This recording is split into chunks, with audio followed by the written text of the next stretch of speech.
when we bumped in with that soundbite from recent debate, and you were really getting it from both Romney and Giuliani. And you brought up a point about, well, why was America attacked? I mean, why are we the ones who attack? And I'm gonna throw this out at you, Congressman. Why was Bali attacked? Why was the British Underground attacked?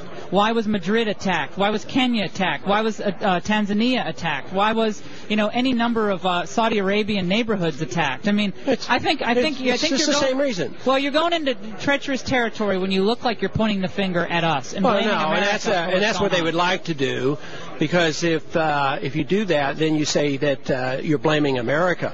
I don't blame Americans, I don't blame you or me, but I blame bad policy. So even before 9/11, we've been involved in the Middle East since World War II. Actually, we started propping up the Saudi government against the will of the people, and they have a dictatorship since World War II. Roosevelt started this because he thought it was necessary to protect our oil. So there's a high degree of resentment. Even Paul Wolfowitz admitted that it was our base in Saudi Arabia that motivated the terrorists to come here. So it isn't like it's new and strange and that nothing happened before 9/11. And these countries, say Spain, they had a few token troops, in Iraq, and so they get punished. So close allies are always being punished. Why was Bali? Well, I don't know the details of that. The Bali nightclub bombing, 123 people incinerated, a horrific attack by Al-Qaeda on that.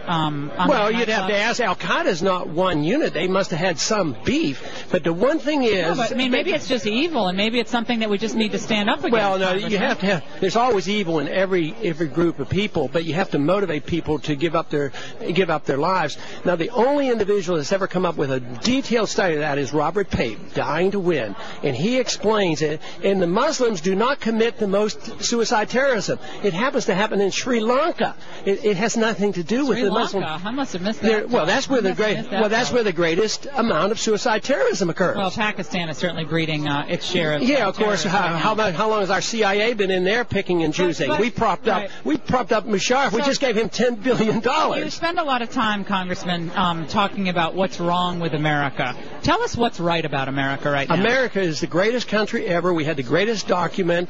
We've had the most amount of freedom and the most amount of prosperity. We have a lot of goodness, but you can't spread goodness with force. So we cancel out all our goodness when you go around telling people that you either do it our way or we'll bomb you. If you do it our way, we'll give you money. That is not what made America great. America is great because we have a great institution and great traditions. We believe and understood what freedom is about, but we've lost our way. Not only the Republican Party, but the country has lost their way. This is what made America great, and this is what we have to restore. After 9/11, what would you have done? Well, I would have gone after the people responsible, the Al-Qaeda, and I did support that. But I also supported the, going after, into Afghanistan, getting the Al-Qaeda. But you just said that Al-Qaeda is hard to identify. It's clearly a global force. But we knew where Osama bin Laden was because he used to be our allies, and we had propped him up during the Afghan war. But I also looked to the Constitution for guidance. So a country didn't attack us. There were a couple hundred radical nuts that were responsible for this. So I introduced a bill to revive the idea of the letter of marque and reprisal, because our founders understood that this could come up because of the pirates on the high seas. But they didn't want to go to war against the country. They went to war against the individuals, and you limited the war. It was a mini declaration of war against the pirates, so we could have done that. This isn't pirates, though, Congressman. I mean, this is talking like Johnny Depp land. This is like Islamic terrorists who are unified in their hatred of not just No, they're not. You're blaming the whole Muslim world. No, you are. You're doing that. Did I just say Islamic jihadists? Did I say all Muslim people? No, I didn't. So don't put words in my mouth. Yeah, but when you do that... Here's the problem, Congressman, is that when you go around and you say after 9/11 I would have gone after Al-Qaeda, well, tell me something I don't already know. What would you do with dictators who refuse to live by and live up to the resolutions that we were involved in with the UN, shot at our planes, defied our absolute, what they signed and what they said that they would do? They said we were going to do this, and they didn't. This was the argument, one of the arguments when we talked about the resolution to go to war, which I strongly opposed. And I said, no aggression has been committed against the United States. And I thought this was the most preposterous thing. They said they've been shooting at our airplanes. That doesn't matter to you? We were bombing them. They shot us. They never touched us. They didn't have an army. They didn't have an air force. They couldn't even touch an airplane. We were 6,000 miles away. We had put sanctions on them. Hundreds of thousands of kids died because because of our sanctions in Iraq. But you know what the sanctions were, you know what ended up happening with those, right, at the UN. I mean, the UN sanctions were a complete joke. Why do we go along with all that UN stuff? Well, you and I are in agreement on a lot of that. Let's get out of the UN. We went to war in Korea under UN resolutions. We've been going to war. Right. And this war was to enforce UN resolutions. Right. This war in Iraq, you have to remember that. Congressman, we're there now, and have you been to Iraq? No. Why haven't you been to Iraq? Because I don't need to go to Iraq to understand the Constitution. You don't need to talk to the troops? Read the Constitution. Why do I have to read the Constitution in Iraq? Well, we're in Iraq. I know it's an undeclared war.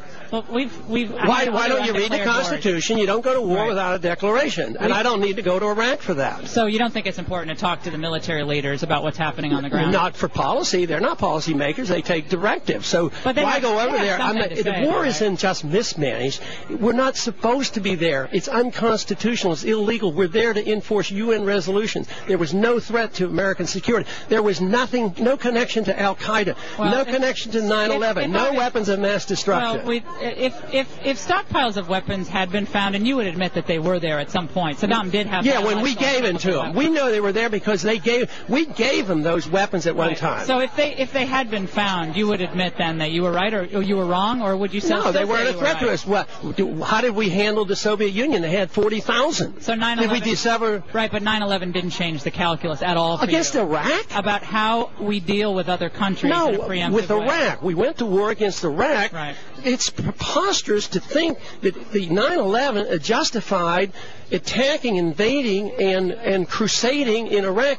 That is the reason they come here. If you don't understand that, we can't solve our problem. Right. We're going to have more terrorists come because they have to have an incentive to come. Right, but we've helped a lot of Muslim people in the Balkans, and we clearly helped them in the Kuwait. Yeah, and all the Republicans opposed it. All the Republicans opposed it, and matter of fact, George Bush ran in the year 2000 condemning that interference. You're going to blow our microphone any second, Congressman. But look, I mean, my point is, before 9/11, I mean, we had done an enormous amount to help the Muslims. Whatever party agreed or didn't agree, we helped the Kuwaitis. We had done an enormous amount for Muslims across the globe. And you know what we got for it? We got 3,000 of our fellow Americans incinerated. That's what we got for it. Or is it Israel's fault? You're arguing my case.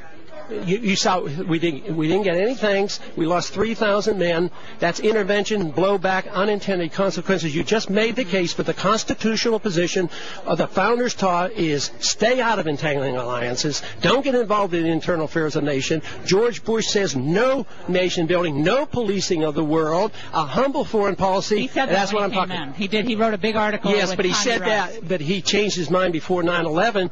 Read Paul O'Neill's book, and he says the first thing on the agenda was invading Iraq. Can we defeat China economically in this country? Not at the rate we're doing now. They're our banker. They're capitalists. They don't waste their money and energy by invading countries. They take our money, they take their investment, and they're making deals in Iran. Well, they're making deals in Africa too, which is disturbing. But why? Because we spend all our money on the military and doing it by force. They act like capitalists right now. No, but they're spending an enormous amount on military but they earned it. Militarization of space. They work hard. They sell us stuff. We print the money, they take their money, and they invest. They're capitalists. But you would agree that this world is it is a little bit different than it was when we had the old gold standard. I mean, people can move easily, commerce can move easily, and obviously things can come into this country, whether it's containers or people, and the ease of travel does change a little bit, does it not? Our ability to compete by retreating. I mean, I'm not where these total free marketeers of free trade, regardless of what it does to America people. But I do believe that it is hard to just say, okay, we're going to pull back. No, I'm not even talking about that. I'm talking about not telling other people how to live and bombing people and giving foreign aid. But I'm a free trader. I don't want sanctions. Why can't you go to Cuba? You might like a trip to Cuba. Canadians go to Cuba. Canadians go to Cuba. Most Americans they have more rights in Canada. Do you think NAFTA has been good for America? No, I voted against that. I think those managed trade agreements are terrible. But I still think low tariffs are good because tariffs are high taxes for the consumer. Mm-hmm. So we want free trade. We don't want managed trade for the benefit of big corporations, and that's what the managed trade does and the WTO does.